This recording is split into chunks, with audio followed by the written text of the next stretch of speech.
Jansan Emage Sardom Pola Yatsen Shugi Nyondrumye Bema June Sundran Cordo Cadro Mampeco Ceci Sundadruci Jinjilaci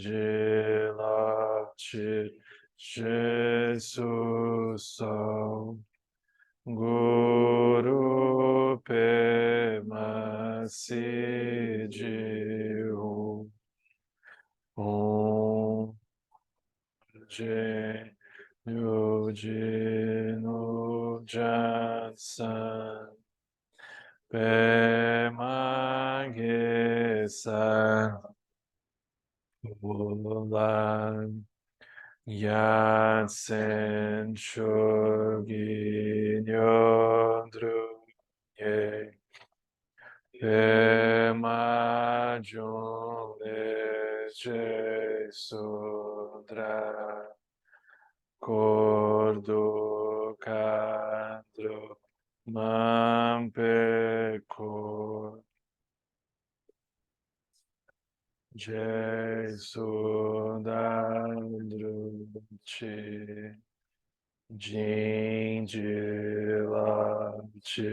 Jesus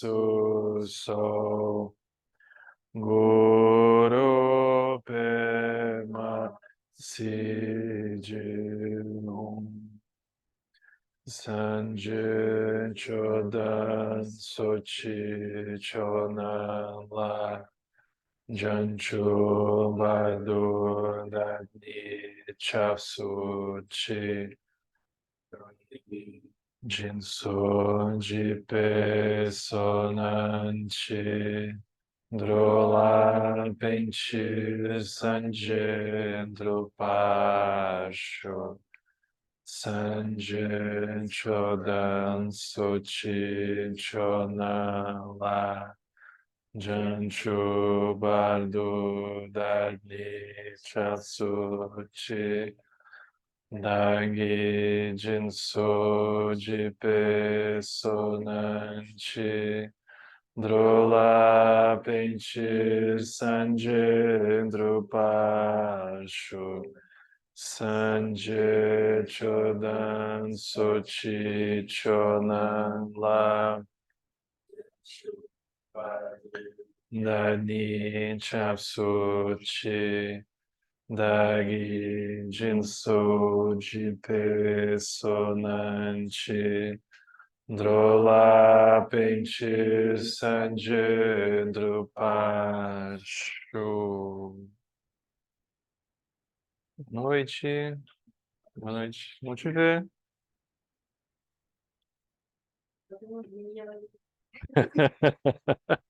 Que bom, já te perguntaram de ti já. Fiz uma transição e tanto, né? Porque tu era bioquímica na outra vida, né? Que eu bem. Legal.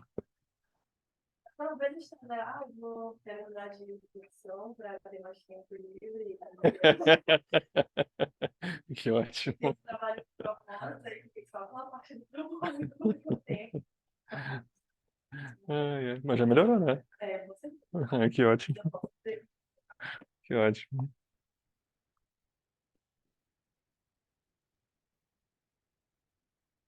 Eita, o que que houve? Peraí.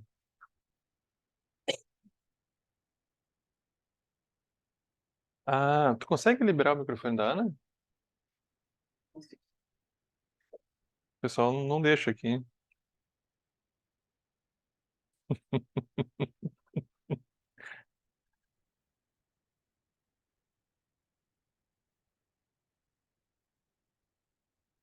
Não, peraí. Experimenta aí. Agora, boa noite. Opa! Consegue me ouvir? E aí? Tava bloqueado. Que alegria rever todos. Muito feliz. Legal. Tem uma pousada agora, é isso?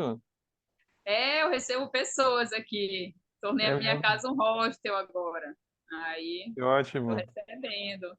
Já é o hostel. É aqui em Belém mesmo? É aqui em Belém. Ah, A que gente recebe ótimo. aqui. É, muito legal. Tô gostando da experiência, mas tô em tantas atividades assim que às vezes eu não consigo ser uma boa anfitriã, sabe? Aí eu tô começando a dizer alguns nãos, assim, porque eu também tô trabalhando na prefeitura, aí eu não consigo às vezes dar muita atenção, né? Aí eu Uhum. diminuí a quantidade das pessoas que eu recebo. Mas eu amo fazer isso. Que joia. Uhum. Da geografia para um hostel. A vida é muito criativa, né? É, Que legal. juntando duas coisas que eu amo, né? Geo Hostel. Isso. Que ótimo.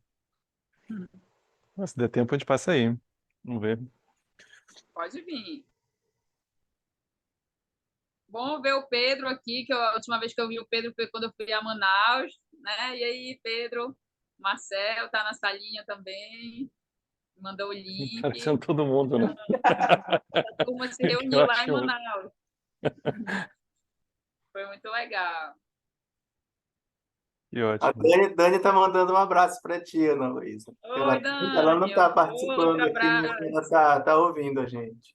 Ah, que legal. Alegria.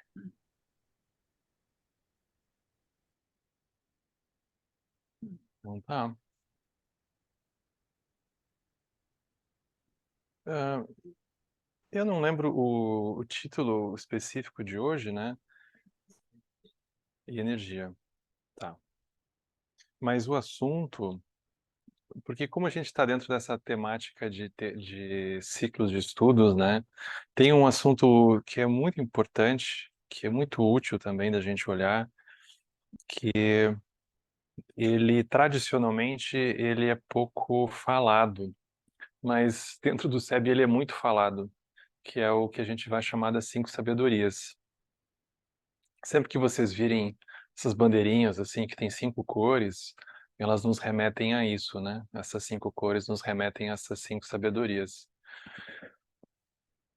O, o budismo, ele é tradicionalmente dividido em três grandes blocos. Essas são distinções didáticas, elas não são algo em si mesmo, né? Mas elas correspondem à visão, meditação e ação.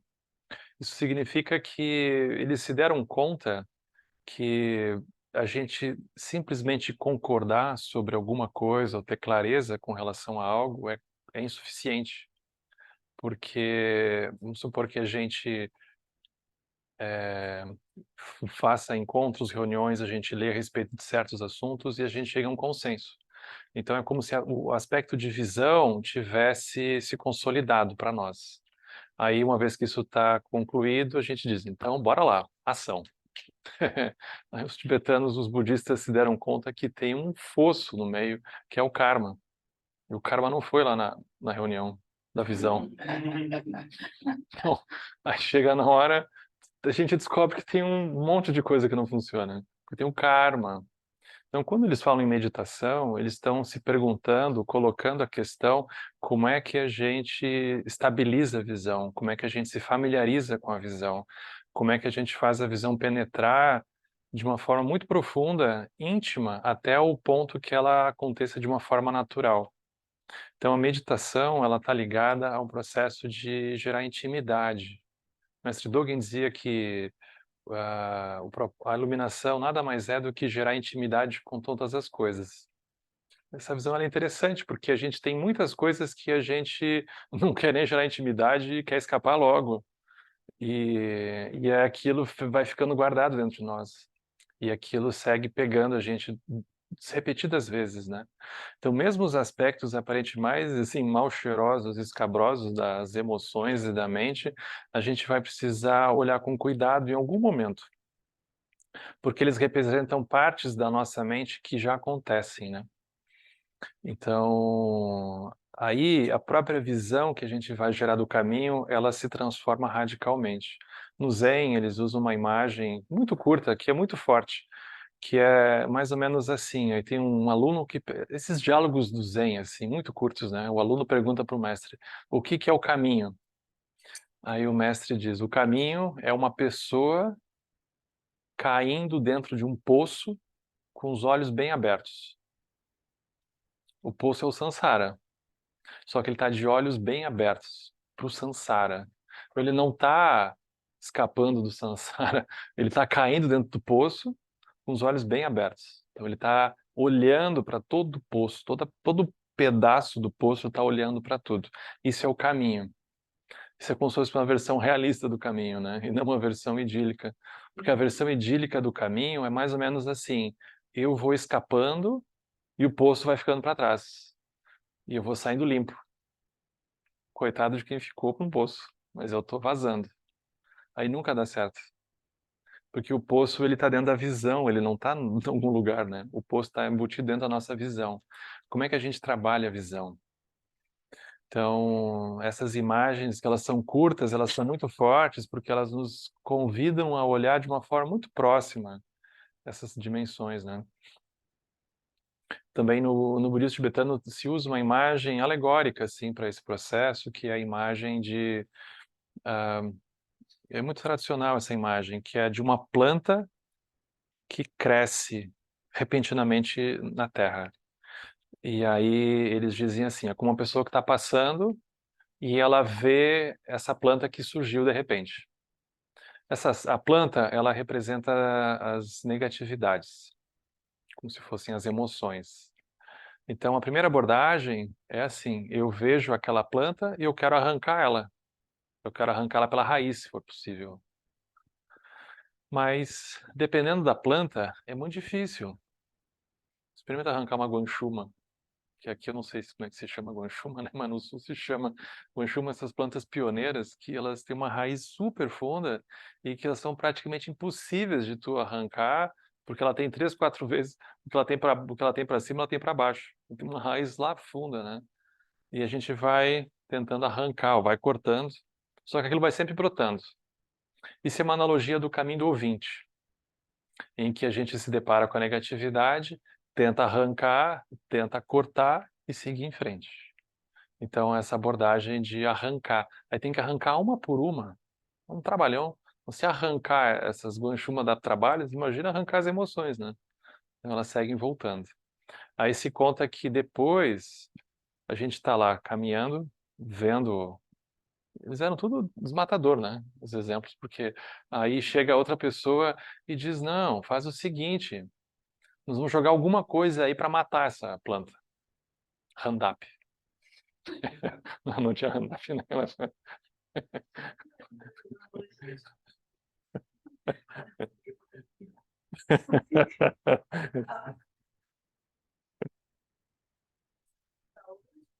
Não, não. Não, não. Não é uma agrofloresta. Não, mas tem um jeito, porque aí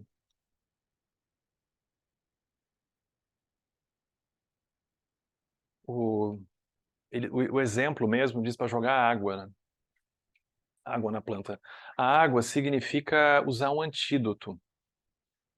Então, assim, a gente se depara com algo, aí a gente pensa o antídoto. Então, isso é, a gente raciocina muito desse jeito, né? A pessoa está nervosa, a gente diz, vai pescar, vai fazer outra coisa, né? Vai dar uma volta, vai contar até 10. Aí, está muito apegado, aí chega alguém e diz, não, você tem que praticar o desapego, tu não é budista. A gente vê um fiscal do apego, né? Alheio. A pessoa diz, não, na minha escala pessoal aqui, de 0 a 100, que eu desenvolvi, de apego, você está aqui, você está um pouco demais. Quase um bafômetro, né? Bota ali um apego, um apegômetro. Mas é um pouco de hostilidade ainda. E aí a gente tenta utilizar antídotos. Então, o antídoto para o apego é o desapego, o antídoto para a raiva é praticar a paciência, cultivar o amor. Funciona perfeitamente. Só que também dá um pouco de trabalho,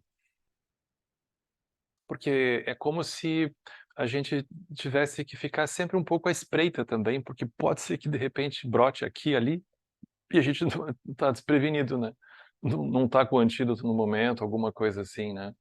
E tem um fundo que a gente não penetrou ainda, porque essas emoções vêm da onde, né? Qual a substância delas? Aí, quando chega, isso é o Mahayana, né? É uma visão séria demais do Mahayana, né? O Mahayana tem visões mais profundas, mas às vezes ele é apresentado como o caminho do antídoto.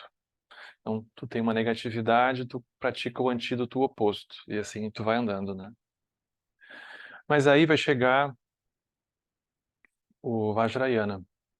O Vajrayana é o caminho das 5 sabedorias. O Vajrayana vai dizer, olha, é como se chegasse alguém com uma cara meio estranha e dissesse, olha, não tem o que fazer. Na verdade, tem. É assim, o antídoto para essa planta está dentro da própria planta. Não tem uma forma de lidar com essa planta senão olhando para ela. Porque é dentro dela que está escondido como é que faz, como é que ela funciona, como é que lida com ela. Então, cada emoção, cada situação é quase que esperada, no bom sentido da palavra, porque agora nós vamos aprender como é que funciona. Então, o Vajrayana é um processo em que a gente toma o que acontece como o próprio processo de aprender como é que se libera daquilo. Então, é como se a gente baixasse muito a guarda, no sentido de imaginar que o obstáculo, a adversidade vem sempre de fora. E começa então a gerar o interesse em olhar por dentro como funciona. E isso vai culminar então na abordagem que é chamada da grande perfeição, que é a imagem utilizada, especialmente no Tibete, a imagem de um pavão. Eles gostam muito dos pavões, né? O Lama conta que quando ele passou um tempo com o Rinpoche nos Estados Unidos, antes do Rinpoche se mudar para o Brasil ainda, eles tinham como se fosse um galinheiro de pavão lá na área, assim, né? De tanto que eles gostavam. Porque na visão tibetana, o pavão ele representa um processo muito improvável, que é um ser que vai se alimentar do que tem de pior e de resto, vamos dizer assim, na Terra. E ele vai pegar aquilo e ele vai metabolizar e transformar naquelas penas completamente inacreditáveis. Ele faz o improvável, o que ninguém mais faria, e ele faz alegre. Ele ainda procura onde é que tem uma tiririca, tem alguma coisa aqui, e ele vai atrás e transforma naquelas penas, né? Então, isso é a culminância, vamos dizer assim, do caminho, né? Então, eles usam... É muito comum nos altares tibetanos ter penas de pavão. É uma maneira de simbolizar isso, né? Uma representação simbólica. Então, as 5 sabedorias, elas vão representar, essas 5 cores, elas representam esse processo da gente tomar as emoções e as circunstâncias como o próprio caminho para iluminar elas. Cada uma dessas sabedorias, elas representam uma emoção em específico. Elas purificam, nos ensinam a trabalhar com cada uma delas. E aí isso se transforma num processo iluminado delas, né? Mentira, só o caminho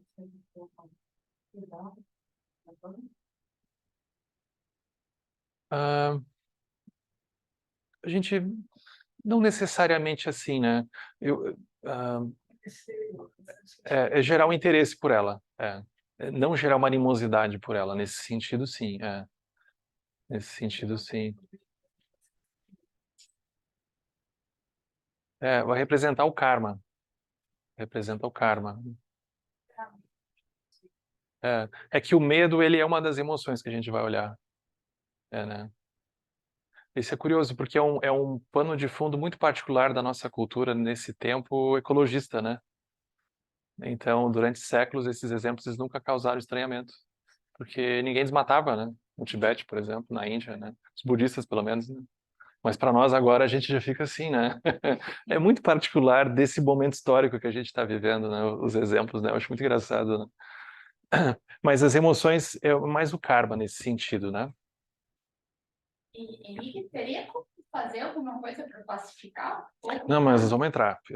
Eu nem entrei no assunto ainda, né? Isso aqui é só a contextualização, né? Então, tradicionalmente, essas 5 sabedorias, elas são apresentadas no contexto de ação no mundo. Elas também são apresentadas no contexto de Guru Yoga. Então, se diz que eu nem disse quais são as sabedorias, mas as 5 sabedorias, elas são muitas vezes apresentadas como elas são como se fosse o aspecto mais profundo da natureza da nossa mente. E à medida que ela é purificada, essas 5 sabedorias é como se elas simplesmente se manifestassem de forma desimpedida. Então, o que a gente está fazendo é como que permitindo que essas qualidades das sabedorias, elas possam se manifestar. Não é que a gente não tenha, a gente já tem. E isso muda tudo. Isso é completamente diferente de imaginar que a gente está entrando dentro de um processo de treinamento, de meditação, que eu vou atingir alguma coisa que eu não tenho, que é a tal da iluminação. E a gente cria uma régua imaginária e pensa, pô, eu estou mais longe ou estou mais perto? Aí no dia que a gente acorda melhor, a gente pensa, bom, deve ser por aqui, né? Aí daqui a pouco a gente acorda com o pé esquerdo, alguma coisa acontece, a gente se distancia. Aí parece um efeito sanfona, né? Que a gente vai e vem, né? Mas não é. Essas sabedorias, elas já são a própria base da nossa experiência, né? E então é melhor olhar assim, a gente sai de uma posição como se fosse uma posição de carência. Eu não tenho sabedorias, eu não tenho essas qualidades. Não, a gente já tem. A gente tem que saber reconhecer e como é que a gente se posiciona para que elas possam brilhar mais claramente, mais nitidamente. Isso é diferente, porque é como se a gente conseguisse partir de uma posição mais relaxada, mais tranquila. Tem sempre uma ansiedade embutida quando eu tenho que encontrar alguma coisa que eu não tenho. Por isso que no Sutra do Coração, Prajna Paramita, tem essa frase que toda vez que eu estou meio distraído lendo o Sutra, quando eu leio ela, eu meio que acordo. Porque diz assim, uma vez que os Bodhisattvas não têm nada para atingir, eles se manifestam a confiança da Prajna Paramita. Aí a gente dá uma relaxada, não tem nada para atingir. A gente vê a nossa ansiedade querer estabilizar a mente, querer se livrar disso, e alguma coisa. Aí não tem nada, é como se aquilo fosse um solta. Então, as 5 sabedorias, elas trabalham nessa perspectiva, não tem nada para atingir, já está tudo lá. Mas, ao mesmo tempo, elas mostram que as nossas emoções, elas mesmas são manifestações das sabedorias. Isso é interessante de perceber. Então, a emoção da raiva, ela é manifestação do Buda Kshobhya, só que torta.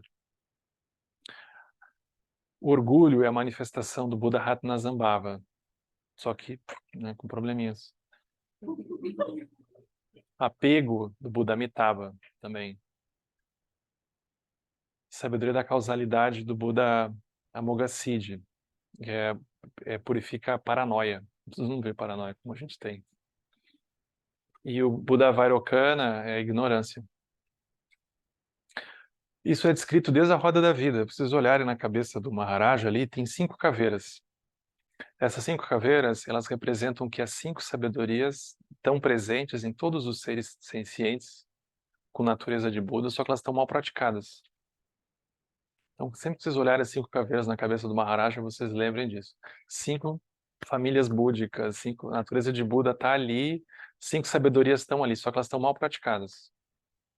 Mas elas já estão lá, não está faltando nem no Maharaja. Ele tem isso. Então eu vou comentar um pouco nesse contexto das emoções, do caminho, e depois eu vou comentar um pouco falando da escola, lá do Caminho do Meio, porque as 5 sabedorias, elas formam como se fosse o currículo pedagógico da escola, uma escola de educação infantil. A gente começa as crianças com 2 anos e vai até o ensino fundamental. E o ano é dividido em 5 bimestres. Cada bimestre é uma sabedoria.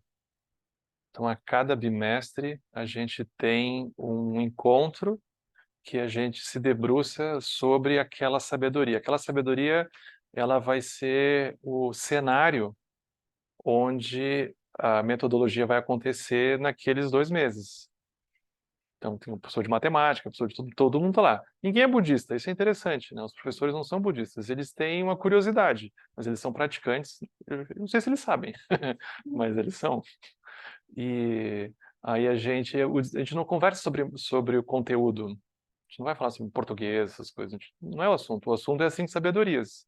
Esse é o cenário onde cada um vai praticar, enfim, a sua especialidade, né? Mas a nossa conversa a cada 2 meses é sentar, passar um dia vendo isso, né? Então eu vou contar um pouco como funciona no contexto da educação, porque é o que a gente tem usado na escola e é um processo pedagógico muito interessante. Ele pode se tornar muito rico, assim, né? Como uma ferramenta, né? Mas voltando para um contexto, isso é como se fosse um contexto interpessoal. Num contexto mais pessoal, a gente começa a percorrer cada uma delas, a gente vai vendo que tem muita coisa guardada, né? Então a gente começa com o Buda azul, que é o Buda Akshobhya. E ele é representado na cor azul porque ele é, é como se ele representasse o elemento água. Então, a descrição técnica é sabedoria do espelho. Então, sabedoria do espelho significa que todos nós, a gente já usa a sabedoria do espelho. Sabedoria do espelho significa que a gente é capaz de olhar para o outro no mundo dele, um pouco. O problema é um pouco. Mas a gente já faz um pouco isso. A gente já se olha e tenta se adivinhar, né? Que nem ontem a gente foi almoçar, eu entrei no restaurante e a pessoa olha para mim, oi, turista. Eu disse, como é que ela sabe? E se colocar no lugar do outro? Rápido. Como é que sabe? Não falei nada. A gente olha para as coisas e está sempre adivinhando, tentando adivinhar um pouco, só que para interesse próprio, né? Para interesse próprio. A gente está sempre dentro de um jogo e está tentando adivinhar o mundo do outro para ver o que tem de bom para nós ali dentro, né? A gente dá uma olhada, essa pessoa aqui pode ser interessante para isso, para isso, para aquilo. A gente olha um pouco para o outro no mundo dele, mas olha enviesado sempre, né? Esse é o problema. Quando isso começa a ganhar corpo, começa a ficar mais tenso, isso vai ser a base da raiva. A raiva, uma das explicações da raiva é a incapacidade completa de exercer a sabedoria do espelho. É como se quanto mais distante a gente estiver da sabedoria do espelho, mais a raiva está queimando a gente. Porque menos a gente entende o outro e a gente não quer, na verdade, nem entender o outro. O outro está errado e pronto. E ele é um monstro e deu. Aí a gente diz o... Chama Gêmeas, né? E aí falava justamente nessa fase, o espelhamento, só que aí falava uma projeção de que o outro começa a enxergar, assim, uma chama começa a enxergar na outra aqueles meio que defeitos, né? Uhum, uhum. E aí começa a entrar em conflito. Exato, exato. E isso tem muitas implicações, porque a gente vai perdendo o interesse em entender o que está acontecendo com o outro. E quanto menor o interesse, mais a intransigência que a gente vai gerando, né? Eu lembro ano passado, quando teve, depois da eleição, né? Aí tiveram aqueles acampamentos, né? Muito estranhos, né? Muito estranhos. Lá no sul foi muito estranho. Muito estranho. Mas eu lembro de uns amigos da antropologia que eles estudam extrema-direita, né? E aí é muito interessante, porque é como se fosse uma face da sabedoria do espelho. Porque eles fizeram o seguinte, eles pegaram umas cadeiras de praia, um isopor, uma mochilinha, chegaram lá no acampamento. Aí eles chegavam lá e diziam, isso aqui tá uma bagunça esse país, né? Tá uma bagunça, senta aqui, pronto. Já foram acolhidos na hora. É puta sabedoria do espelho. Quer um chimarrão? Quero. Pronto, vai dar um chimarrão. Aí fica ali conversando. Vocês estão há quanto tempo aqui? A gente está aqui. Vocês vieram da onde? A gente veio de tal lugar. Vocês estão dormindo aonde? A gente está dormindo aqui, não sei o quê. Aí vai dando corda, tu vai entrando. Aí tu vai te permitindo ver do que eles se alimentam, né? O que eles vivem, né? Como é que funciona isso daqui, né? Que loucura é essa, né? Aí, lá pelas tantas, eles começaram a descrever coisas muito interessantes que tem muito a ver, na verdade, com uma dimensão muito mais estrutural da vida do que a gente pensa. Da vida tal como ela está acontecendo hoje, né? Porque a gente tem, especialmente nas últimas décadas, séculos talvez, mas especialmente na pandemia, a gente ficou muito mais sozinho, muito mais isolado, né? E os meios de comunicação, especialmente os trabalhados por essa visão de mundo específica, né, da extrema-direita, né? Ela trabalha muito com a sensação de isolamento, com a sensação de separação, que o mundo está contra nós. E ali é como se todos tivessem se encontrado. Uma mistura de capitalismo tardio, difícil assim, dos dias de hoje, com um contexto pós-pandêmico, com desigualdade social, com fake news. Tu vai juntando tudo esse grande caldo, o pessoal estava ali junto um pouco se sentindo uma espécie de grande família, de repente. No fundo, talvez era menos sobre todo o resto e mais sobre isso. É um pouco como aquele documentário da Terra plana, não sei se vocês viram no Netflix, que é bizarro, porque eles não conseguem provar. Eles fazem os testes assim, né? Tudo que tá na física, né? Eles fazem os testes assim do tipo, vamos provar, então tá, eles botam um ponto no lugar, um ponto não sei que distância, só que é curvo, né? Aquilo não dá, não bate, mas eles não desistem.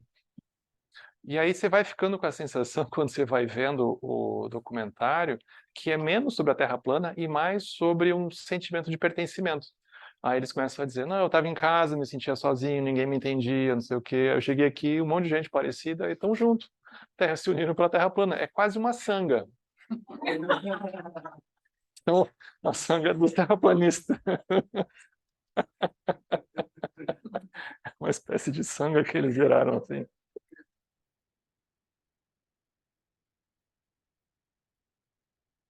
Só que não é fácil, porque a gente tem gatilhos quando a gente olha para essas coisas, né? Que loucura é essa? Os caras não tiveram física no colégio agora? Que viagem é essa, né? Que loucura é essa que o pessoal entrou? Aí a gente já blinda, né? Então aí é muito interessante, porque à medida que a sabedoria do espelho vai avançando, ela vai limpando o espelho, aí a raiva vai diminuindo. Porque é mais sofrimento e confusão do que qualquer outra coisa acontecendo. Não está dizendo que está certo, a gente não está entrando no âmbito de certo e errado. A gente está tentando entender como funciona. A compaixão parece mais possível. Isso é o Buda Akshobhya. Então, a sabedoria do espelho, ela vai purificando a raiva, fazendo a compaixão ser possível. A compaixão, ela tem ela precisa dessa base da sabedoria do espelho para poder se manifestar, né? Então, ela é como se fosse proporcional à capacidade nossa de entender o outro no mundo dele, do que está acontecendo, de uma forma profunda. E a compaixão vai sendo possível. Então, isso está ligado ao elemento água, porque o elemento água, tu não bate de frente, né? A água, ela não, tu bota a água no copo, ela não bate de frente com o copo. Ela diz, não, eu não quero ser copo. Ela se molda, né? A água se molda, isso é a qualidade da sabedoria do espelho, que é uma metamorfose que acontece da raiva para a compaixão. Então, vai permitir acolhimento, permite a ação do acolhimento. Então, esse é o início do processo. Então, a gente não ignora a raiva. A raiva, ela é um indicativo ali dentro, um indicativo de conexão. Ela é um indicativo que a sabedoria do espelho está mais ou menos. Mas ela vem desse lugar. Ela vem desse lugar. Então se conta que na mesma intensidade que a raiva pode brotar em nós, a compaixão brota com a mesma intensidade. Aí a gente vê que a compaixão pode ser bem forte. E ainda mais. Então não tem errado, mas é como que eu trabalho, como é que eu, não é manipulo, mas como é que eu lido, né? Como é que eu me relaciono, né? Como é que eu vejo isso, né? Então esse aspecto da energia funciona assim. Isso depois leva para o seguinte, que é o do Buda amarelo, que é o Ratnasambhava. Ele tem essa cor amarela porque ele representa a riqueza, isso que ele quer representar, né? Então, em todas as sociedades, eu acho que a cor dourada, o ouro, assim por diante, sempre foi um sinônimo de riqueza, né? Só que a riqueza aqui é bonita porque ela simboliza uma capacidade nossa de perceber qualidades nas coisas, que é algo também completamente intrínseco a nós. Todo mundo, o tempo todo, está percebendo qualidades em todo mundo. Por exemplo, a gente quando olha para alguém e sente uma inveja, ou quer ganhar, ou alguma coisa, a gente só está se sentindo, por exemplo, inveja porque a gente viu que o outro tem qualidades que a gente acha que não tem, mas antes da inveja a gente viu qualidades no outro. Se a gente olhou para alguém e ficou apegado, é porque a gente viu qualidades. Aí a gente quer pegar aquilo, a gente quer agarrar. Se a gente olha e sente carência, vamos supor, a carência é muito interessante, porque a gente só consegue ter uma mente carente quando a gente consegue ver qualidades. Só que a gente parte do princípio que a gente não tem, que nada daquilo está acontecendo para nós, mas em algum momento eu vi essas qualidades. Mesmo a raiva. Dá uma raiva, às vezes tu olha, parece que o outro tá tudo, tanta qualidade, a gente parece que não tem, chega a dar uma raiva. Ou orgulho, que é a gente perceber qualidades na gente e achar que só com nós aquilo acontece. Ou então achar que aquilo, por estar acontecendo por dentro da gente, tem algum nível de estabilidade. Mas daqui a pouco aquelas qualidades a gente mesmo não enxerga mais direito, né? Mas a questão aqui é o potencial. O tempo todo a gente tem esse potencial de perceber qualidades nas coisas. E a gente repousa pouco nesse momento, no momento de perceber a qualidade, sem ficar preso no encaminhamento. Mas isso aqui é uma super prática de apreciação. Então a gente o tempo todo está vendo qualidades nas coisas, nos lugares, nas pessoas, nas histórias. É como se fosse algo que a gente não consegue desligar, capacidade de ver qualidades. Só que isso é como se estivesse tão misturado com o aspecto do encaminhamento, de como é que eu pego, como é que eu faço, por que não comigo? Essas historinhas, elas estão tão imbricadas nessa capacidade de perceber qualidades que a gente não consegue relaxar nisso. Mas isso é uma contemplação muito interessante, né? Como que é repousar nessa capacidade de perceber qualidades que a gente já está fazendo, né? Já está fazendo. Então isso é a prática do Buda Ratnasambhava. Isso é o que vai fazer brotar a qualidade da riqueza, né? Então se diz que o Buda Ratnasambhava, ele purifica o orgulho, porque é a capacidade de perceber as qualidades, só que a gente acha que aquilo é só com a gente. E aí a gente fica fechado. Aí como não ficar fechado diante do reconhecimento das qualidades? Como é perceber as qualidades e não ficar fechado com elas, né? Tchau. Até amanhã. Não ficar fechado. Como que é não se atrapalhar com o reconhecimento das qualidades? É mais ou menos assim, como é que eu lido com as qualidades que eu vejo nas coisas? Essa é como se fosse o koan do Buda Ratnasambhava, né? Como é que eu tenho lidado com essas qualidades que eu tenho o tempo todo visto e reconhecido? O que eu tenho feito, né? Como é que eu tenho lidado? Como é que eu tenho movimentado no meio disso? Então, essa é a pergunta do Buda Ratnasambhava. Ele vai nos levar para a posição de alegria, que é a emoção correspondente. Então, a alegria genuína, ela vem dessa capacidade de perceber as qualidades de uma forma aberta, né? De uma forma aberta. Isso dá alegria. O regozijo, né? O regozijo da riqueza.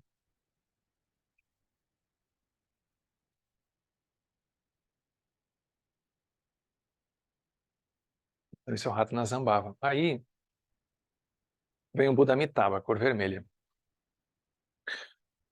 Ele tem a cor vermelha porque ele representa a purificação do apego. O apego no sentido comum que a gente imagina, né? Desejo e apego. Por isso tem a cor vermelha, o elemento fogo. Então, o Buda Ratnasambhava, ele é representado pelo elemento terra. Porque essa dimensão das qualidades, ela é comparada à própria fertilidade da terra. O fato de que a gente pode pegar qualquer torrão de terra, que aparentemente tu não dá nada, mas tu bota um pouquinho de água, um pouquinho no sol, tu cuida um pouco, alguma coisa brota. Sempre tem um banco de sementes escondido em qualquer torrão de terra, não importa. Pode não estar vendo, só as causas e condições é que talvez não estão agrupadas naquele momento. Mas se tu oferecer, sempre tem. Alguma coisa vem. Então isso é a terra. Agora aqui é o fogo. O Buda Amitabha é o fogo. Então essa dimensão de desejo, apego, ela nos remete diretamente ao elemento fogo, né? Dá um calor quando a gente começa a pensar nisso. Ao mesmo tempo, esse calor ele é muito amplo também, porque de todos os Jnani Budas, o Buda Amitabha é o único que é representado na posição de meditação completa, né? Então ele é como se fosse o padroeiro da meditação. Aqui é sempre Guru Rinpoche, mas depois vocês vejam, aqui em cima do Guru Rinpoche tem o Amitabha. Ó. Ele que emana Guru Rinpoche. Ele está no Buda da meditação. Então ele representa essa capacidade de fogo por dentro da meditação. O que significa isso? No sentido comum, a gente gera apego por coisas que, no fundo, a gente se encanta com elas, a gente tem um fogo, só que a gente não aprofunda a nossa conexão com essas coisas, no sentido profundo mesmo da expressão. Então a gente gera uma conexão, gera um interesse, fogo, só que a gente, justamente porque a gente está, vamos dizer, encantado, a gente agora ficou um pouco enfeitiçado. E aí a gente não quer olhar com olhos assim mais profundos para aquela experiência. Como se a gente quisesse ficar um pouco inebriado. É como se fosse tirar a graça. A gente começa a imaginar que a gente vai tirar a graça se a gente olhar com muito detalhe, com muita profundidade. Aí eu não quero, eu quero ficar. Aí o que acontece? A roda da vida nos pega pelo pé e. Então o Dzogchen Pola Rinpoche, né, esse lama, ele dizia: se a gente quer que algo pareça verdadeiro para nós, não analise, não olhe, não contemple. Mas se você olhar de modo profundo, cuidadoso, você vai ver a vacuidade da experiência. A vacuidade não serve para tirar o brilho, serve para mostrar o que está acontecendo de fato. Por isso que essa dimensão fogo, a gente pode tornar ela a dimensão do próprio interesse em aprofundar a visão sobre as coisas.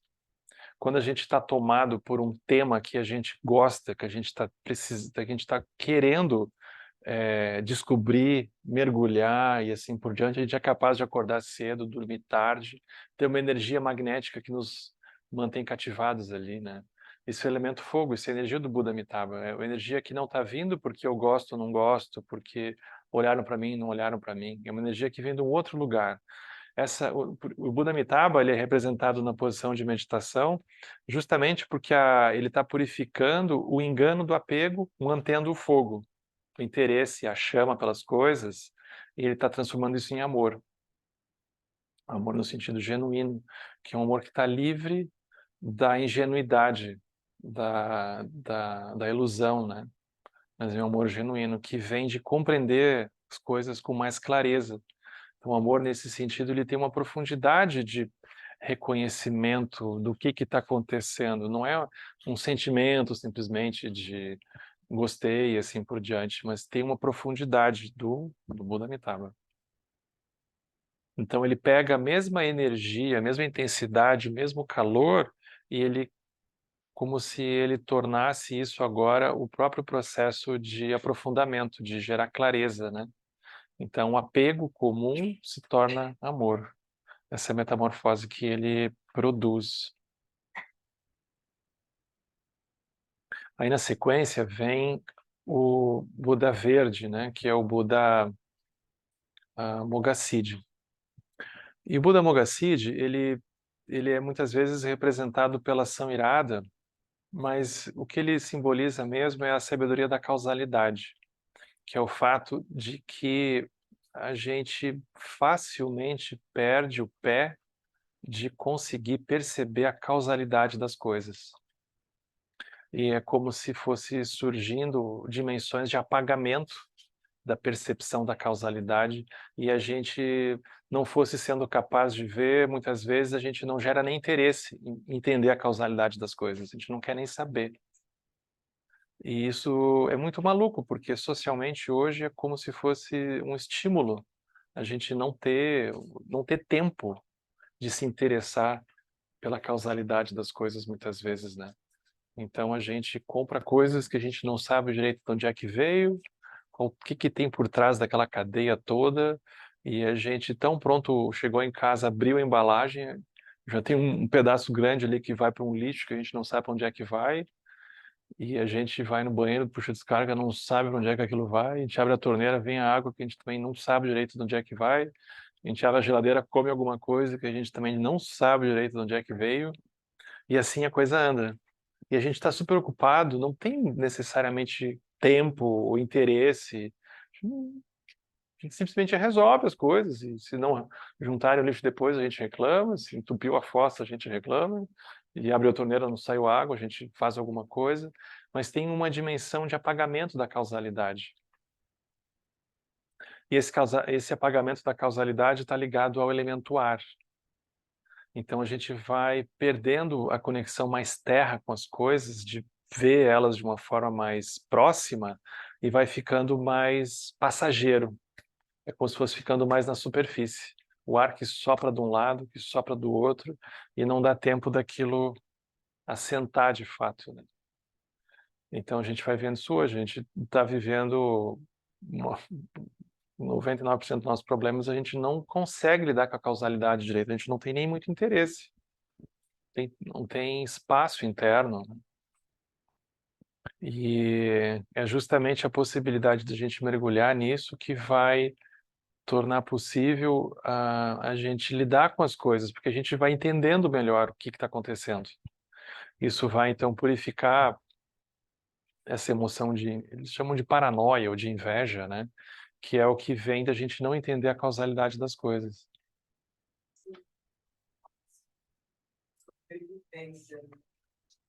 É, e ele é ansioso, por isso que ele está o desequilíbrio do elemento ar, né? Ele é ansioso. É, ele é acelerado, é, é. A gente parte de um para outro. Aí a imagem do ar é interessante, porque nos aeroportos, né, tem o biruta, que é o sinalizador da direção do vento, né? E o nome é ótimo, né? Porque tu vai por onde o vento... Tu não tem um norte, tu dizer para cá. O vento soprou, tu vai, soprou, tu muda. É o próprio desequilíbrio completo, né, do elemento ar. Porque para onde o vento sopra, a gente vai atrás. É, tipo pipa, né?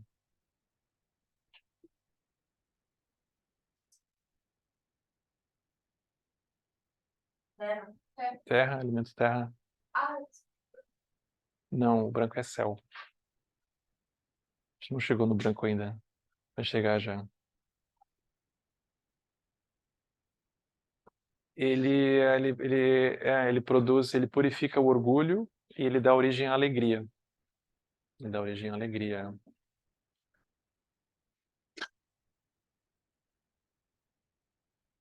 Então, a sabedoria da causalidade, ela já está totalmente presente em nós, né? A possibilidade de mergulhar nela, ela já está totalmente presente em nós. E à medida que isso vai aumentando, a paranoia vai diminuindo, porque a paranoia é uma desconexão com a causalidade das coisas. Então a gente vê algo e a gente já começa, mas isso aqui não pode ser. E agora? E aquilo outro? E o outro não mandou mensagem, ele não respondeu. O que será que aconteceu? Nesse horário? Ah, eu não sei. E aí a gente entra num looping completamente alucinado, paranoico. Aí o bom senso assim da Terra foi para onde, né? Sumiu. Sumiu. É curioso isso. Esse é o Buda Mogassidi. E tem um aspecto que a gente vai perdendo um pouco a sensibilidade também, porque vocês imaginem, tem um sociólogo que estuda as guerras, né? E ele vai mostrando como que, especialmente quando ela começa a acontecer com drones, ela vai ficando muito fora muito, muito, muito fora de compasso, porque aquilo vira uma espécie de videogame, que tu tá num lugar super distante, com um joystick, com uma câmera, e aí tu, puf, aperta alguma coisa que solta uma bomba em algum lugar, tu perde a dimensão do contato visual, assim, corpo a corpo, né, da coisa. Então é como se fosse um apagamento de uma percepção de causalidade. E aí tu não tem bem noção do que tu tá fazendo, tu não tem noção do impacto da tua presença, tu não tem noção do impacto do teu movimento. Tu tem essas camadas de apagamento da causalidade, é muito difícil, tu não consegue enxergar. E a grande questão para nós é como é que a gente comunica essas coisas, né? A Joanna Macy, que é essa ambientalista maravilhosa, ela tem uma frase muito interessante, uma história que ela conta que nos anos 60, que foi quando ela começou a se interessar pelo ambientalismo, né, de uma forma profunda, nos Estados Unidos tinha um grande movimento de instalação de usinas nucleares, né? E ela começou através da militância contra a instalação das usinas nucleares nos anos 60, né?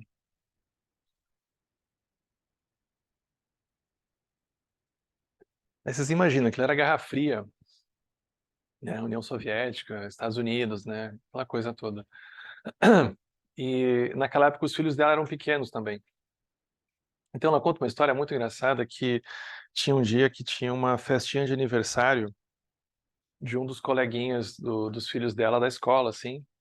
E ela foi, com os meninos, né? Aí tinha aquele momento que tu estava por ali, tinha o cachorro-quente, a Coca-Cola. Aí ela conta que estava ali se servindo do cachorro-quente, do refri, do suco. E aí ela foi puxar assunto com outros pais que estavam por ali. E ela queria... Ela estava numa época que ela estava muito sensibilizada com a questão ambiental, né? Ecológica, né? E aí ela começa a falar dos horrores da energia nuclear. E que aquilo ia acabar o mundo, ia não sei o quê. Ela disse que de repente vinha um pai e uma mãe, pegavam uma Coca-Cola, um chocolate, um cachorro-quente e vazavam, né? E deixavam ela parada ali falando sozinha. Então ela foi se dando conta que é assim, aí tu chega e tu quer falar da causalidade, como é que tu comunica? Tu tá querendo comunicar uma dimensão de profundidade de causalidade, de olhar de cuidado, mas como é que tu coloca o outro nesse lugar?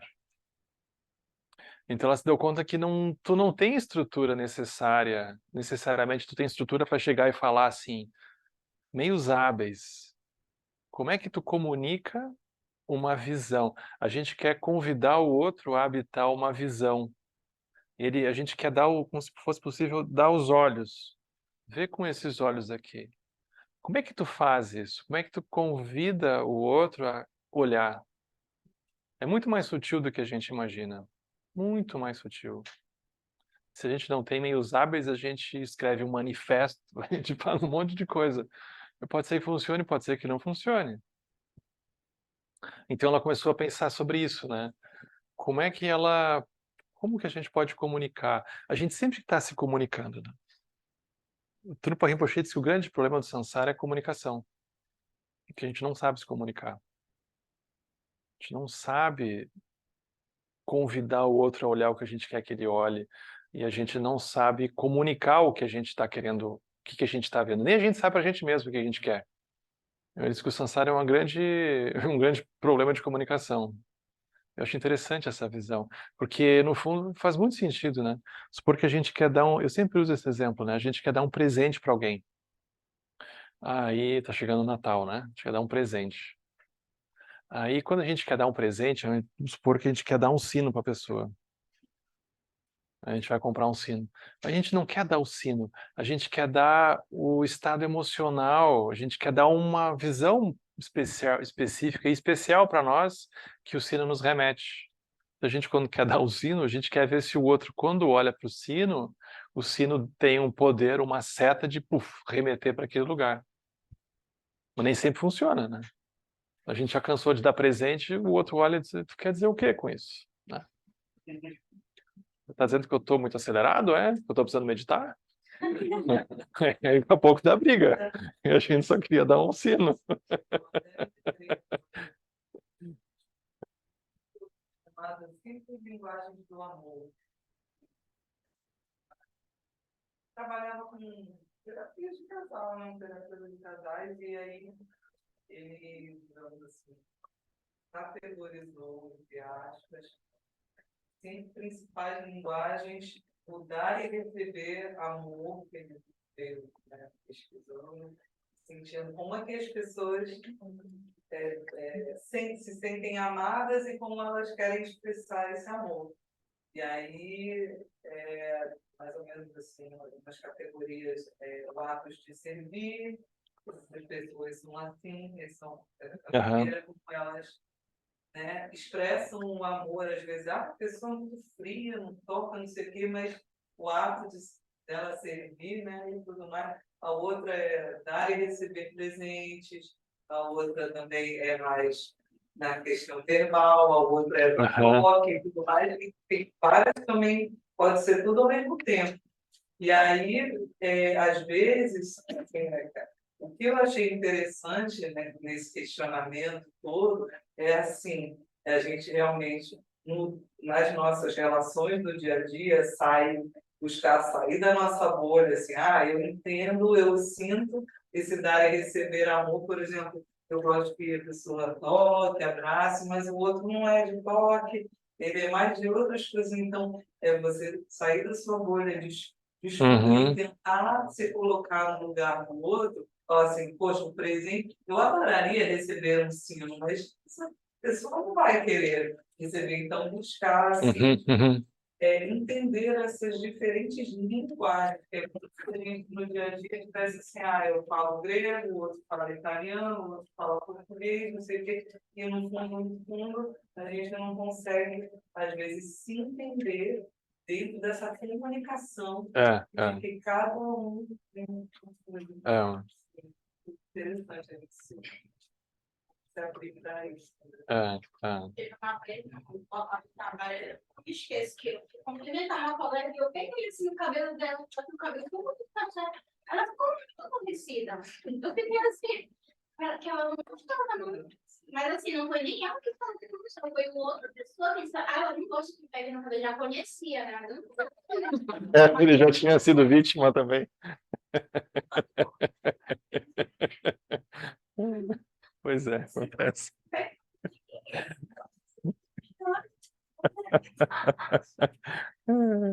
Bom, essa é a conversa da causalidade, né?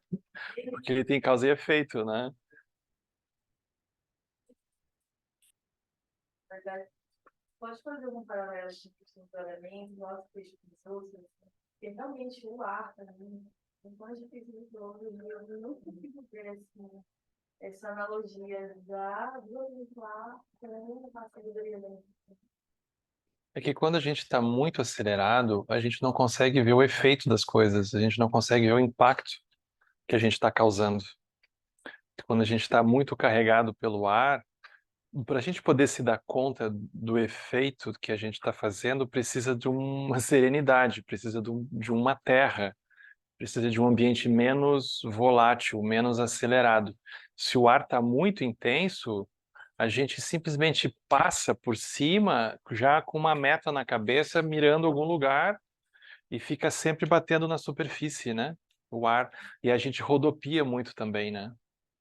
A gente começa a girar, rodopiar. Aí aí o que acontece? Depois que passa, pensa, eu acho que eu fiz bobagem. Eu acho que isso. Aí a gente vê que a gente estava carregado pelo ar. Aí, nesse momento, a gente começa a diminuir o ritmo, começa a parar. Onde é que eu estava? Aí o ar também vai ficando mais, ele vai se equilibrando, né? Aí o ar vai mostrando para nós o movimento das coisas com profundidade. Então, aqui tem uma habilidade de lidar com o movimento, menos acelerado. É como se quanto mais rápido a gente tiver, maior a dificuldade da gente ver com profundidade. Porque passa muito rápido, né? E aqui os outros pareciam assim, que a propriedade do elemento representava como um aspecto positivo da sabedoria. E lá, por exemplo, agora parece Negativo. Não, mas aí quando tu equilibra o elemento ar, ele vai te mostrar a causalidade. Porque a causalidade significa que aquilo está se movendo, né? Tu fez um movimento que produziu outro, que produziu outro. Então está sempre se movendo. É como o ar, ele está sempre se movendo. Só que a gente não está conseguindo se harmonizar com o movimento dele. A gente está querendo a nossa versão do movimento. A gente está querendo que o ar flua na nossa direção. A gente está querendo que o ar vá no nosso ritmo. Então tem essa incompatibilidade do ar, do movimento das coisas, com a nossa versão do movimento. Então tu tem, é como se tu tivesse o ar primordial das coisas, mas a gente tem a nossa versão do ar, que é como que a gente gostaria que ele andasse.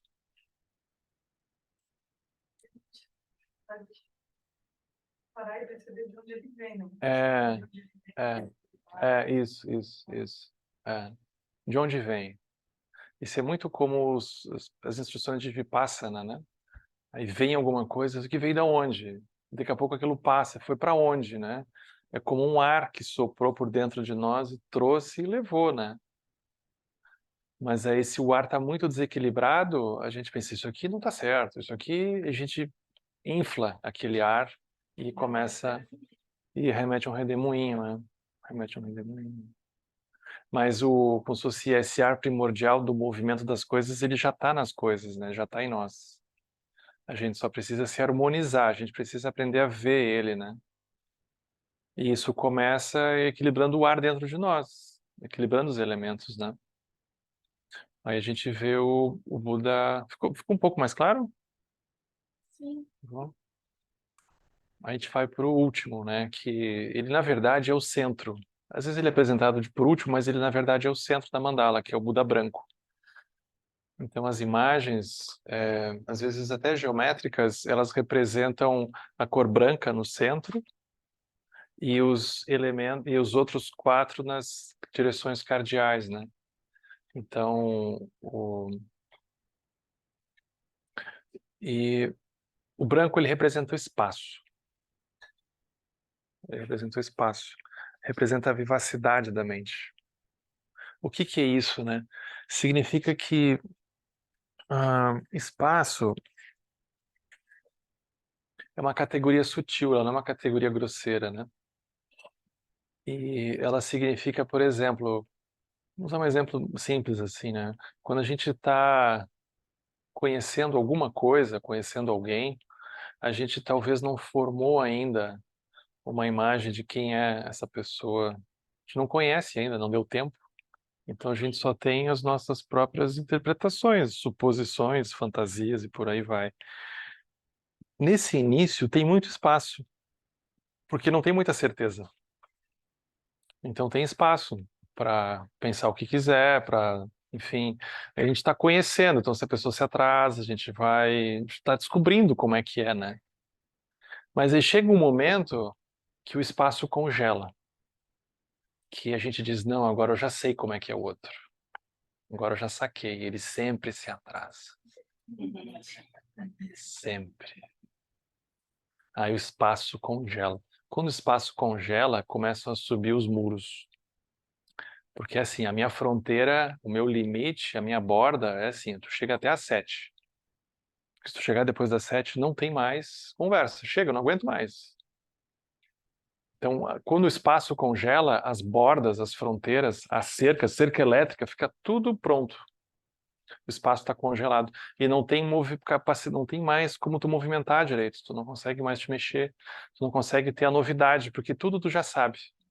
A outro vai e respira um pouco mais fundo. Não, eu já sei o que que é. Quando ele respira fundo assim, é porque, sei o quê, já está tudo carimbado. Tu não tem espaço para mais nada, porque já congelou, né? O espaço como se tivesse sido congelado. Isso é o que é chamado de ignorância. A gente já sabe. É o contrário, né? Te imagina que ignorância é como se fosse uma ausência de conhecimento. Não, é uma sensação de certeza infundada. Isso é ignorância, isso é avidya. Ou seja, a gente está vendo o que não tem ali. Por isso que o Lama usa tanto o exemplo do cubo. A gente tem traços e a gente vê um cubo. A gente vê muito mais do que tem nas coisas, né? A gente vê muito mais. Isso é o Buda Vairocana, por isso que ele purifica a ignorância. porque ele vai convidar a gente a olhar com profundidade para as coisas, né? Aí a gente vai praticar o que se chama mente de principiante, né, do Zen, né? Mente Zen, mente de principiante, que é a mente daquele que não sabe. Porque o erudito, o especialista, ele já está com o pote cheio, ele já tem muitas certezas. Então não cabe mais nada, tu não consegue ter espaço para uma outra possibilidade, porque tu já sabe, tu já leu, já te disseram, já te fechou nas conclusões, né? Então ele vai purificar a ignorância, ele vai levar à liberação, né? Própria iluminação. Quando a gente recita o mantra do Guru, Om Ahum Benza Guru Pema Siddhi Hum, Om Ahum é corpo, fala e mente. Então cada uma dessas sílabas é corpo, fala e mente. Benzra é a sabedoria do espelho, Vaj, Guru, sabedoria da igualdade, Pema, Amitabha, Siddhi, causalidade e Hum, sabedoria branca. Então, quando a gente recita o mantra, a gente, na verdade, está praticando essas 5 sabedorias. Mas a gente pode tornar isso uma prática consciente da gente, quando recitar cada sílaba do mantra, a gente contemplar um pouco essas sabedorias. Então, quando eu estiver lá recitando o mantra, um Benzra, quando a gente recitar Benzra, a gente tenta lembrar da sabedoria do espelho, do Buda Kshobi. Quando recitar Guru, a gente tenta lembrar da sabedoria da igualdade, que também é conhecida assim, né, do Buda Ratnasambhava. Toda sílaba que a gente recitar do mantra, a gente tenta se lembrar. Então a gente vai gerando como se fosse uma conexão que quando a gente recitar a sílaba do mantra, a sabedoria começa a ficar viva em nós de novo. Aquela região de sabedoria começa a ficar viva em nós, né, de lucidez. Então o mantra deixa de ser uma acumulação do mantra, passa a ser uma acumulação da visão dos Jnani Budas. Isso é mais interessante do que só repetir, né? A gente pode usar aquilo como uma seta, né? Quase um míssil, assim, que nos leva para uma visão de sabedoria, né? Então a gente acumula visão. Agora, a gente pode olhar isso de uma forma mais grosseira ou mais transpessoal, vamos dizer assim, né? Que é uma forma que a gente usa na escola lá. Então, por exemplo, quando começa o ano letivo, em fevereiro, a gente está no Buda Azul, sabedoria do espelho. Por quê? Porque a gente está começando, então a gente não se conhece direito. Então, todo mundo um pouco estranho, né? Então, nessa época, um verão é muito tempo, né? Eles cresceram muito, mudaram muito. E chegou criança nova também, os professores, a maioria ficou, mas alguns talvez tenham trocado. Então, sabedoria do espelho, a gente se permitir ter uma curiosidade do que é isso que eu tô, quem é esse que está aqui, né? E a gente está praticando o elemento água. Eu estou aberto, né? Eu estou tentando me colocar fluido, vamos dizer assim, e praticar a sabedoria do acolhimento, que é o que ela vai propiciar, né?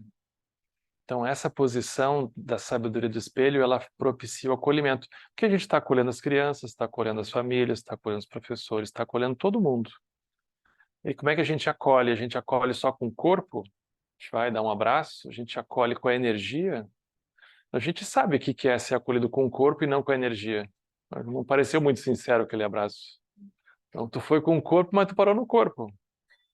Ou tu foi acolhido e tu não sente que tu foi acolhido a nível de mente. Porque não teve o interesse aparentemente mais sutil no que tu estava trazendo, né? Aquilo ficou meio estranho, assim. Então, acolher pode ser de muitos jeitos. O acolhimento é por alguma coisa mais profunda, né? Então, como é que tu acolhe com o corpo? Como é que tu acolhe com a energia? Como é que tu acolhe com a mente? Como é que acolhe o outro sem querer consertar? Como é que faz, né? Então, a sabedoria do Buda Akshobhya é o início do ano, porque a gente está começando. Então, a gente tem que começar se acolhendo, se conhecendo.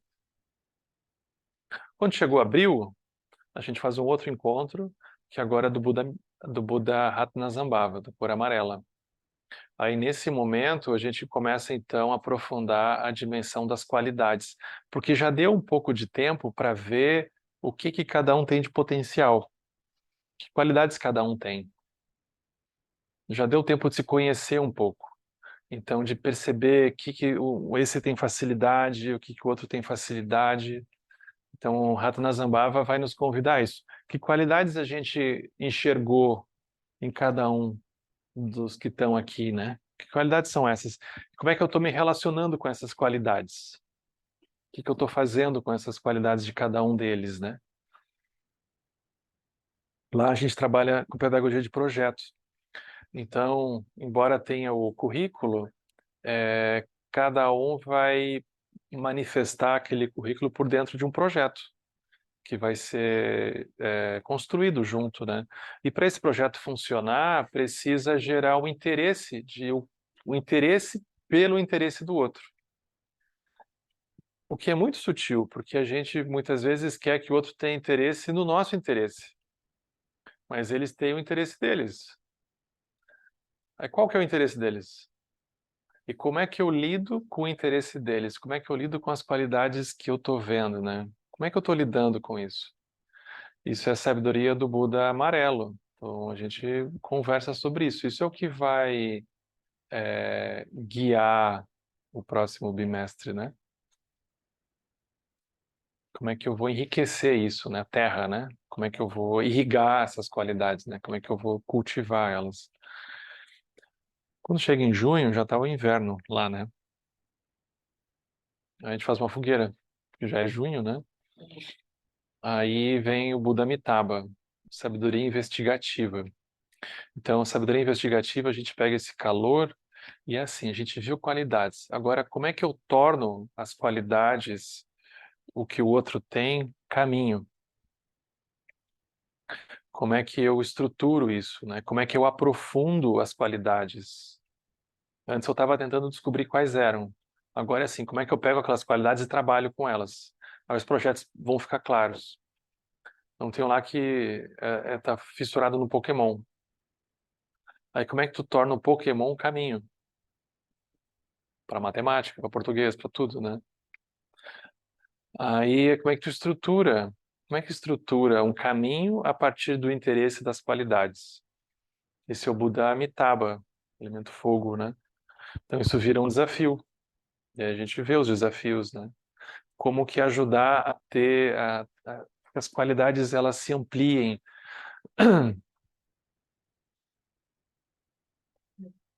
Oi? Uma forma de Exato. Eles não acham que é uma forja, mas um pouco é.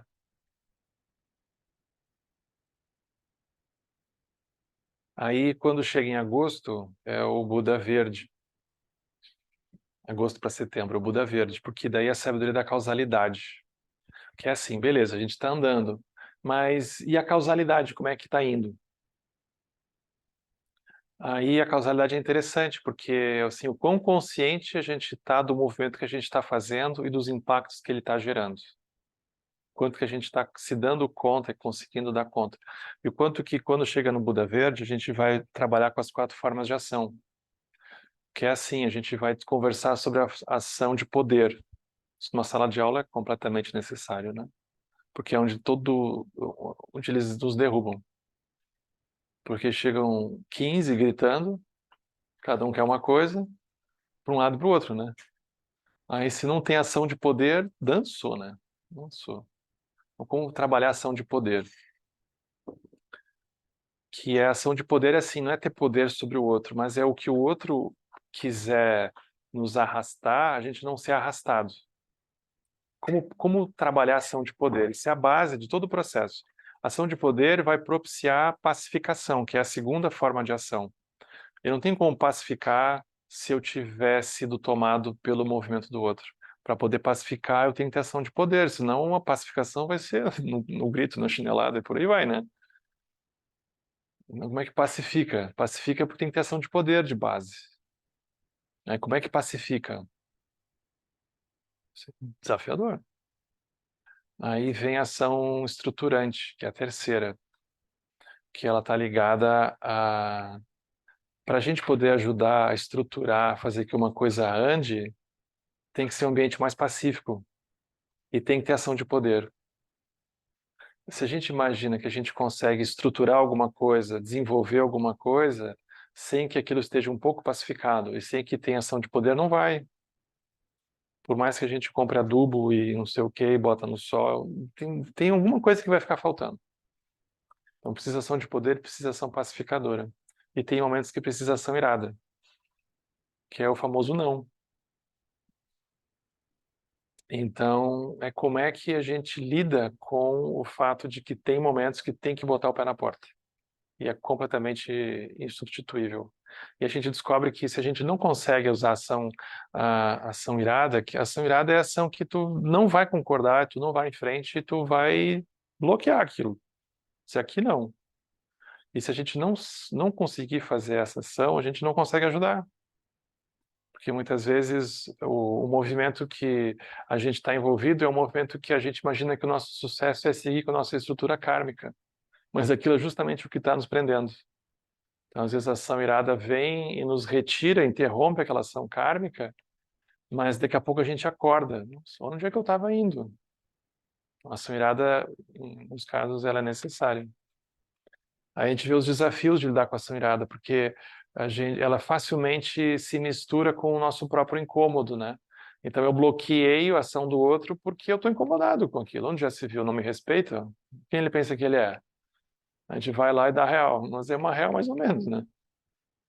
Então, como ter mais lucidez, ou como ficar mais atento às nuances do que é meu, do que é da situação, né? Do que eu estou congelando o outro ou não estou. Aí, quando chega outubro, vem o último encontro, que é do Buda Branco. Porque assim, nós já estamos em outubro. Aí, esse encontro a gente fez um dia antes de eu começar a viajar agora, né? Eu viajei numa quarta de manhã, na terça a gente fez o encontro do Buda Branco. E aí, o Buda Branco é assim, a gente já está há um tempo junto. Supor, começou lá em fevereiro, janeiro, fevereiro, nós estamos em outubro. Já deu para se conhecer um pouco. Já deu para gerar familiaridade, intimidade, mas já deu para se congelar um tanto também. Já deu para dizer, olha, esse aqui não tem chance, esse aqui não tem solução, esse aqui eu já não aguento mais, esse aqui não sei o quê. Já deu para ter as fronteiras talvez um pouco já delimitadas. Então, como é que a gente aperta o refresh assim e abre espaço de novo? A gente tem 2 meses ainda. Como é que a gente abre espaço de novo? Como é que a gente lembra do céu, né, do espaço? Então, quando está tudo congelado, os muros parecem que estão todos já eletrificados, né? Como é que a gente abre espaço de novo? Para a conversa do Buda Branco. Aí a gente conversa sobre esse espaço. Aí acabou o ano. Só que não, começa tudo de novo. Então depois a gente começa Buda Azul, aí vai indo, né? É um pouco uma mini história da nossa própria vida, né? É muito interessante. Ali está um pouco ritualizado, então cada bimestre tem a festa, né? Então agora tem a festa do céu em dezembro, né? Que é a festa do último bimestre. Aí cada bimestre tem a sua festa com os elementos, com as coisas, né? Que é bonito porque é um ritual. E tu marca a passagem de um para o outro, né? Para ficar mais nítido, né?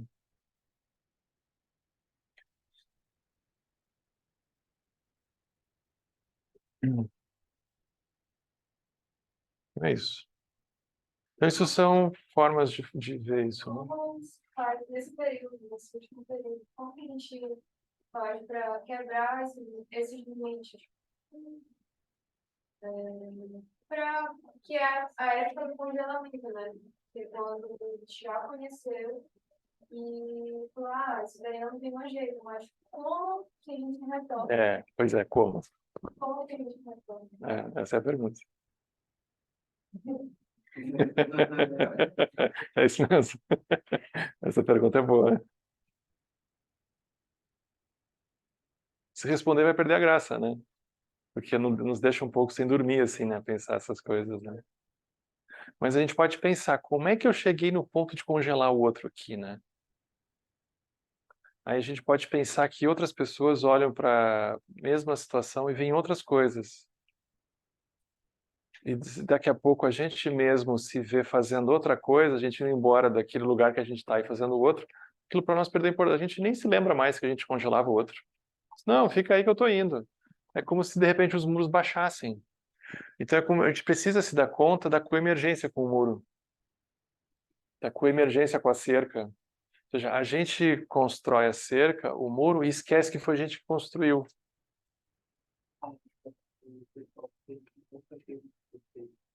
Ah, sim, a pergunta dela foi como é que a gente lida com essa situação do último bimestre, né?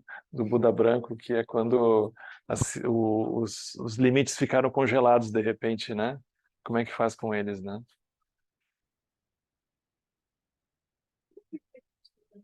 Eu acho que tem uma coisa de ludicidade, né? Tem um exemplo, tem alguma coisa que as crianças nesse último bimestre têm a mesma coisa. Não tem alguma coisa específica com as crianças, mas é como se no universo, quer dizer, no universo mental dos professores e apoiadores nesse último bimestre, esse fosse o cenário que eles são sempre lembrados. Isso é como se fosse o roteiro de contemplação deles nesse período. Porque como é que é a dinâmica que eu tenho usado, né?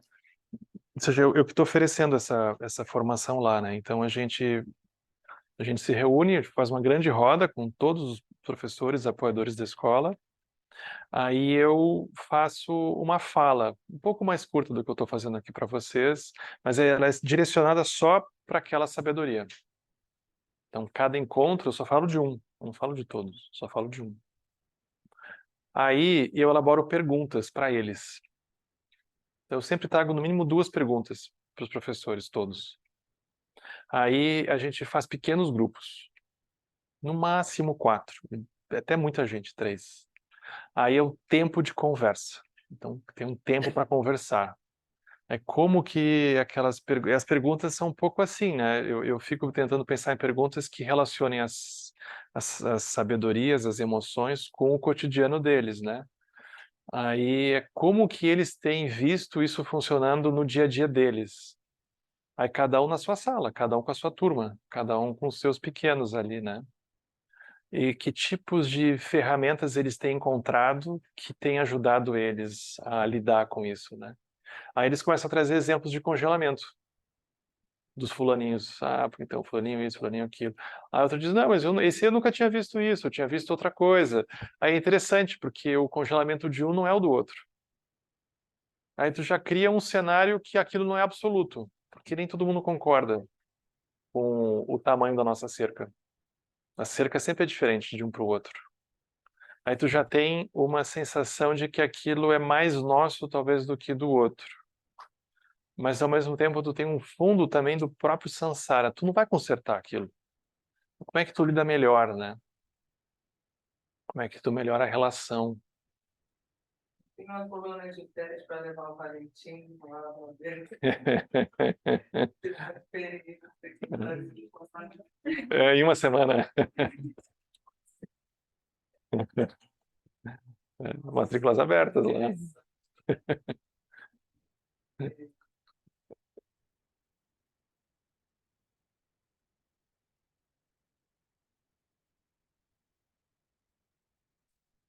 Mas sim, eu deveria nesse final, no do céu, não pode congelar, de congelar. Estava pensando aqui, se isso tiver uma natureza cíclica, seria uma questão de voltar para o acolhimento, né? Você acolher novamente É, aquela pessoa depois de você é, ter é, voltado. um muro, isso. É, É isso. Essa é a roda do Dharma girando. A roda do Dharma girando, é. Na roda do Sansara, a gente aumenta o muro.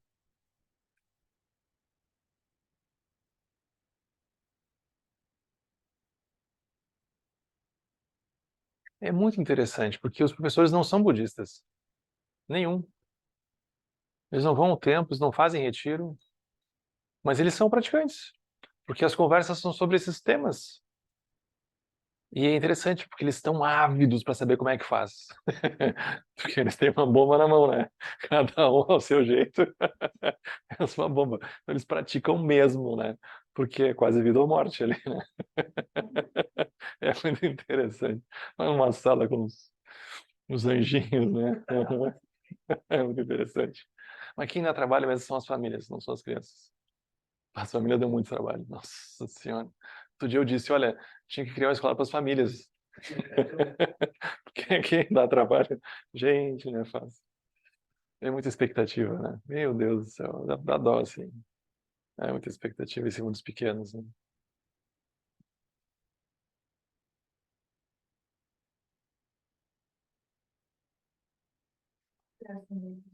Escola Caminho do Meio, ela fica dentro do SEB Caminho do Meio, em Viamão. Aham. Aí tu chega lá, tem a imagem do Buda. É um pouco, vamos dizer, guardadas as proporções como os colégios, às vezes, maristas, assim, no sentido de que tem um fundo religioso, né? Mas tu tem um currículo normal, comum. Mas o pano de fundo, aqui no caso da Escola Caminho do Meio, são as 5 sabedorias, né? Então eles têm as preces, mas as preces não são budistas. As preces, eles até falam do Buda, mas elas são preces mais de lucidez, de agradecimento, dos méritos se expandem, toquem a todos. Não tem alguém ali dentro, né? É uma coisa que ela não tem um caráter tão religioso assim, né? Então elas foram reescritas nesse sentido, né? É, Pedagógica, assim, Waldorf, tem da própria escola, mas os professores, muitos acabaram fazendo a formação Waldorf. Ela acabou inspirando, mas ela não é uma pedagogia Waldorf. Muitos professores acabaram fazendo, né? Mas ela não é. A- Acabou no contato com a Waldorf e com outros também, mas com o próprio pano de fundo do budismo acabou surgindo o que a gente usa hoje, né? Das 5 sabedorias.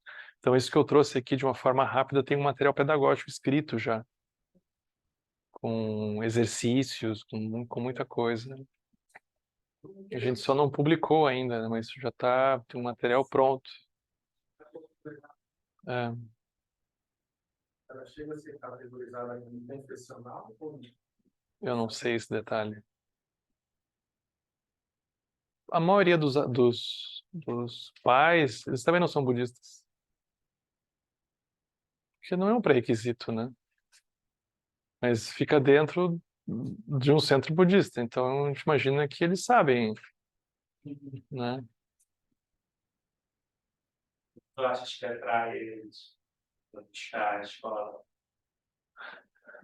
Acho que várias coisas. Começa com o próprio ambiente físico, né? A gente recebeu esse ano, a convite da Prefeitura de Viamão, 300 professores da rede municipal de Viamão foram fazer uma formação lá no Caminho do Meio sobre as 5 sabedorias, sobre a metodologia pedagógica, né? O templo não cabe 300 pessoas. Então a gente teve que dividir em 2 turmas 150. Não era muita gente, né? Aí eu lembro as professoras assim completamente chocadas porque as escolas todas com muito cimento, né? Com escolas urbanas assim, então parede, cimento, muro, né? Aí chega lá só tem árvore. Eu não sabia que isso aqui era possível. É tão bonito, né? Tu poder pensar essas coisas, né? Poder meditar um pouco, tu tornar aquilo um processo de lidar com o mundo interno, né? Então, os pais, eu não sei se eles têm noção de onde é que eles estão botando os filhos deles, né? Eu não sei, mas vai indo, né? Aquilo vai indo. É um pouco como a gente, assim, a gente entra no budismo, a gente não sabe onde é que a gente está se metendo, né? A gente vai descobrir depois. É, aí não tem como devolver, né? Porque aí tu ouviu sobre a impermanência, tu não desliga, né? Eu vou deixar de me dar conta que as coisas são impermanentes. Aham. Tu não desliga mais. É curioso. E tenha tido experiência aí com universidade de conhecimento. Universidade? Isso. Ainda não. Mas se convidar, a gente vai. A gente vai. Tamo aí, né? A Vanessa, que é a coordenadora pedagógica, ela é uma pessoa incrível, né? Eu aprendo muito com ela, porque ela tá na linha de frente lá. A Vanessa Francisco, né? Ela que tá na linha de frente da escola. E ela, às vezes, ela é convidada para por alguns locais, assim, né? A Vanessa, eu tô numa campanha com a Vanessa para ela se desvencilhar de um aspecto mais administrativo porque ela é a pessoa que pensa isso com profundidade e tem experiência pedagógica. Ela é professora há mais de 20 anos, né? E mora no Caminho do Meio há uns mais de 10 também, né? Então ela é uma praticante experiente e professora experiente, né? E então ela é a pessoa que pensa a escola, todas as coisas. Só que justamente porque ela tem essa, vamos dizer, essa profundidade toda, ela também é a pessoa que está lá apagando incêndio, né? Então ela não consegue ter muito tempo para produzir material, de repente entrar numa pós-graduação e fazer. Ela não está com esse tempo ainda, né? Ela está muito no operacional e aí ela fica sequestrada. Então a gente está tentando assim aliviar ela para ela poder fazer, usar todo o mérito dela, né? Eu comecei a viajar aqui, imagina ela vindo na próxima com você, a gente fazer uma coisa, reunir professores, educadores, e tudo Ela mais, ia pra adorar, ela ia poder adorar. passar essa experiência para ver que se a Não, eu gente só pode. tô lá falando para variar um pouco, senão fica tudo com ela. Mas ela tem total capacidade. Muito do que eu falo eu vou aprendendo com ela, né? Como é que ela tá fazendo? Eu vou lá e pergunto para os professores também, né? Ela é a pessoa para falar disso. Cada escola fala isso, tem outra escola. É, tinha, fechou. Ela fechou, é. Só tem a de Jamão, é. Dispensa da cadeira no meio da natureza. É, era. Pegando as plantas, coração, biologia, química. É, é. Seminários, Não é fácil, não é fácil administrar uma escola.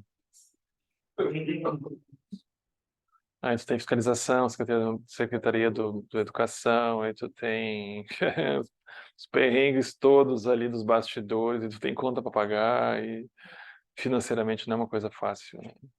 Não é uma coisa fácil. Então é bem desafiador, na verdade, né? Não, não é turno integral, não. Teve um período curto que a gente conseguiu oferecer, mas não, não é, não é viável, não.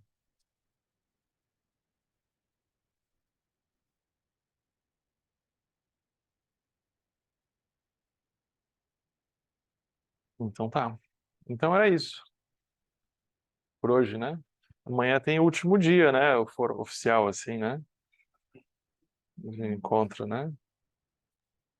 Quarta a gente vai pra praia, né? Assim eu Eu tô ouvi. sabendo já, viu? É. Aí em Fortaleza chegou a informação, né? Chegou um passarinho verde. Olha só. Contou. Ah, ah, é quinta. Quinta, né? Ah, mas os rios de vocês aqui são bem grandes, né? Nossa Senhora.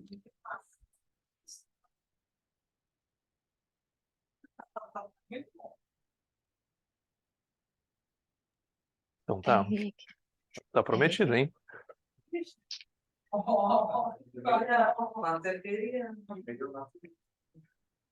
Henrique, aqui. Oi. Tá me ouvindo? Tá me ouvindo? Tudo. Aham. É, eu te confesso que talvez eu não estivesse prestando atenção em outras épocas, ou por isso que é bom estar sempre ouvindo, né? Assim, às vezes, já vi várias vezes essa palestra e tal. E aí eu vim muito pela coisa de poder reciclar, né? Eu não sei se eu gazeei essa aula, mas assim, em que parte do onde eu consigo encontrar mais, porque eu nunca tinha, não me lembro de associar as emoções, assim, as sabedorias. Tu colocou e falou sobre os antídotos, né? E eu como a forma. Em que parte eu posso conseguir encontrar mais para. Porque eu tava fazendo. Era É. tanta coisa que eu digo, gente, eu queria só que tu me relembrasse assim um pouco. Em Porto, o Lama não usa essa abordagem. Ele não gosta. Hum. Então, talvez seja por isso que eu não tenha tido É, tanto, assim, tão comum ter ouvido, mas assim, eu já tinha visto, até inclusive tem naquele banner, né, que já tinha é, visto, tem até falando sobre os pontos cardeais, né, que tem isso. norte, sul, leste, né, mas a parte das emoções eu nunca tinha tido esse acesso, né? Mas aí eu tava querendo entender, assim, mas deu para ficar bem claro, mas eu acho que depois eu vou querer ver com calma, porque eu tô meio. Hoje era um dia muito estranho, aí eu digo, não, vou escutar o Henrique hoje que foi ótimo. Obrigada, viu? Mas valeu. Mas quem mais fala sobre isso é o Trungpa Rinpoche. Então ele tem um livro maravilhoso que se chama Caos Ordenado. Não tem em português, Orderly Chaos em inglês, né? E o Trungpa Rinpoche, ele foi mestre da Lama Tsutrin Alwan. Então ela também vai aprofundar isso num texto que se chama Wisdom Rising, uma sabedoria que surge assim, né? Cresce, né? Wisdom Rising. E então são materiais que eu me baseei para entender isso, né? Especialmente esse texto do Trungpa, esse livro dela que é maravilhoso. E tem o Vazio Luminoso da Francesca Fremantle, que também era aluna do Trungpa Rinpoche, ele inclusive é uma espécie de coautor do livro, né? É como se não fossem livros de estudo, eles fossem materiais de contemplação. São muito profundos. Entendi. Obrigada, viu? Nada. Obrigada mesmo. Então a gente se fala. Tá bem. Então, a gente vai fazer a dedicação. Que os méritos deste encontro se expandam e toquem a todos. Que o Mestre Universal da Paz e da Compaixão, Sua Santidade Dalai Lama, todas as tradições que veiculam essa mensagem, tenham longa vida. Que todos estejam a salvo de gerar pensamentos negativos, o obstáculo mais destrutivo. Que esses pensamentos nunca surjam em nossa mente. E que todos os seres também estejam livres de pensamentos negativos. Ao longo de minhas muitas vidas e até este momento, todas as virtudes que eu tenho alcançado, inclusive os méritos gerados por esta prática e todas as que vieram a conseguir, ofereço para o bem-estar dos seres sencientes. Possam a doença, a guerra, a fome e o sofrimento diminuir para todos os seres, tanto sua sabedoria e compaixão, como então nesta em vidas futuras. Possa eu claramente perceber todas as experiências como sendo tão insubstanciais quanto o tecido do sonho durante a noite, e imediatamente despertar para perceber a manifestação de sabedoria pura no surgir de cada fenômeno. Possa eu rapidamente alcançar a iluminação para trabalhar sem cessar pela liberação de todos os seres, Budas e Bodhisattvas em conjunto, seja qual for a sua motivação, sua ação benéfica e preces auspiciosas.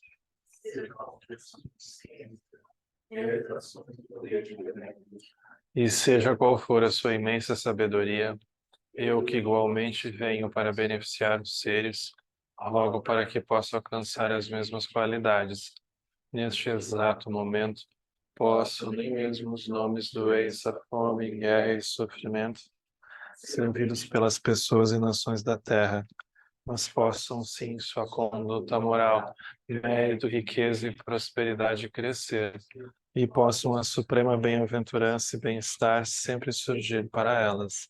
Quem Lob Cho Sum Ring Lo Che Zan Lin Sa Sum Cha Par Pel Cho Sum Não Adan Midrau do Sungele Show. Obrigado. Amanhã a gente se vê. Boa noite, pessoal. Valeu, gente. Boa noite. Beijão. Tchau, tchau.